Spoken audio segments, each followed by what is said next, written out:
రాష్ట్ర ముఖ్యమైన వర్యులకు నమస్కారములు. నా పేరు చట్టుమాల కిషోర్ బాబు సార్. పెదపాడు మండలం కడిమిగొండ విలేజీ సకల కొత్తపల్లి పంచాయతీ. మా పంచాయతీ ఏరియాలో 300 ఎకరాలు ఒక 10 రోజుల నుంచి మునిగిపోయి ఉన్నాయి సార్. ఆ వాటర్ వెళ్ళడానికి అవకాశం లేదు. ఇప్పుడు కాడ 7 feet హైట్లో వాటర్ ఉంది సార్. హైవే మీద రోడ్డు మీద కాడ టాటర్ మీద వెళ్తున్నాం సార్ వెహికల్లో ప్రజెంట్. ఇప్పుడు ఈ 10 daysలో మా ఎమ్మెల్యే గారు చింతనేని ప్రభాకర్ గారు 2 సార్లు వచ్చి హౌస్ టు హౌస్ తిరిగి మీ బాధలేంటని కనుక్కొని గేదెలకి కాడ ఫుడ్ ఏర్పాటు చేస్తున్నారు సార్. ఒక్కో ఇంటికి లీటర్ చొప్పున రోజుకి పాలు కాడిస్తున్నారు సార్. గేదెలకి గడ్డి కోయడానికి కాడ అంతా మునిగిపోయి చాలా ఇబ్బందులు పడుతున్నాం సార్. అలాగే ఆ వాటర్ మేము 5 years నుంచి ఆ వాటర్ వెళ్ళడానికి స్పందనలో మేము కలెక్టరేట్లు పెడుతుంటే ఒక 6 kilometers కాలువ తవ్వడానికి గత ప్రభుత్వం కలెక్టరేట్కి వెళ్ళినా సరే ఎవరు స్పందించలేదు సార్. అది తవ్వితే మా ఏరియా మొత్తం అంతా ఒక 300 ఎకరం ఇయర్కి వచ్చేసి 5 కోట్ల దాకా నష్టపోతున్నాం సార్. వరికాడ తీసుకొచ్చాం సార్. ఇందాక మీరు చూసిన వరికాడ మా గ్రామం సార్. మేము తీసుకొచ్చిన వరే సార్ అది. కాకపోతే ఇప్పుడు మీరు బాబు గారు ఉన్నారు అన్న షూరిటీతో మేము ధైర్యంగా ఉంటున్నాం సార్. మా గ్రామంలో కాడ బాబు గారు ఉన్నారు, చూస్తారు. ఎకరానికి వచ్చి మ్యాక్సిమం 20 నుంచి 25 వేల వరకు ఖర్చు అయింది సార్. 2 సార్లు కోటాలు ముందేసాం సార్. ప్రజెంట్ 70 days అవుతుంది సార్ ఊడ్చి. అంత నష్టపోయాం సార్. బాబు గారు ఉన్నారన్న ధైర్యంతో ప్రజెంట్ ఉన్నాం సార్ మేము. Thank you very much. తర్వాత హార్టికల్చర్ నుంచి ఎవరైనా మీరు కూడా మాట్లాడతారు. ఒక నిమిషం. గౌరవనీయులైన ఆంధ్రప్రదేశ్ రాష్ట్ర ముఖ్యమంత్రి వర్యులు చంద్రబాబు నాయుడు గారికి, అలాగే వేదిక అలంకరించిన ఇతర ఎమ్మెల్యేలకి, అధికారులందరికీ నా హృదయపూర్వక నమస్కారాలు. మరి మన రాష్ట్రానికి మరి ఆపదలంటే మరి చంద్రబాబు గారు రాగానే వస్తాయి అనే విధంగా గత 2014లో అప్పుడేమో మన హుద్హు తుఫాన్ వచ్చి వైజాగ్ అంతా కొట్టిపోయినప్పుడు బస్సులో ఉండి మరి అందరిని రక్షించారు. ఇప్పుడు కూడా విజయవాడలో వచ్చిన తుఫానుకి మరి 10 రోజులు కలెక్టర్ ఆఫీసులో ఉండి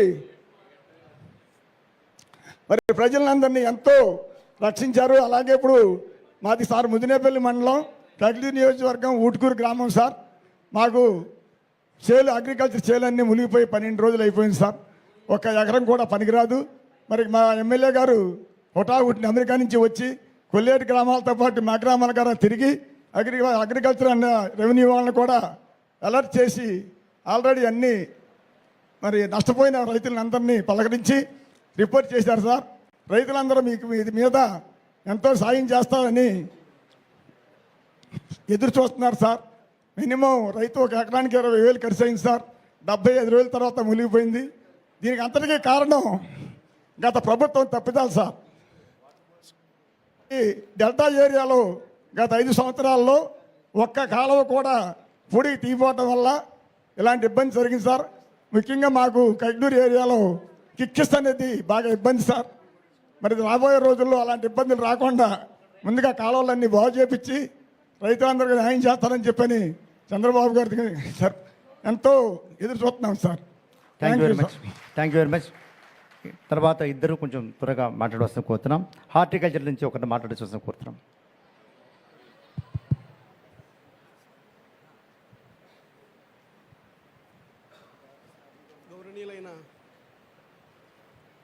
గౌరవనీయులైన ముఖ్యమంత్రి గారికి, నారా చంద్రబాబు నాయుడు గారికి నా పాదాభివందనం. అలాగే మా ఎమ్మెల్యే గారైన గౌరవనీయులైన రాష్ట్ర గృహ నిర్మాణ శాఖ మంత్రి పులుసు పార్థసారథి గారికి నా నమస్కారం. వేదిక మీద ఉన్న పెద్దలందరికీ నా నమస్కారం. మొన్న ఉదత్తు వాన వల్ల మా బీరపందిరి పడిపోయింది.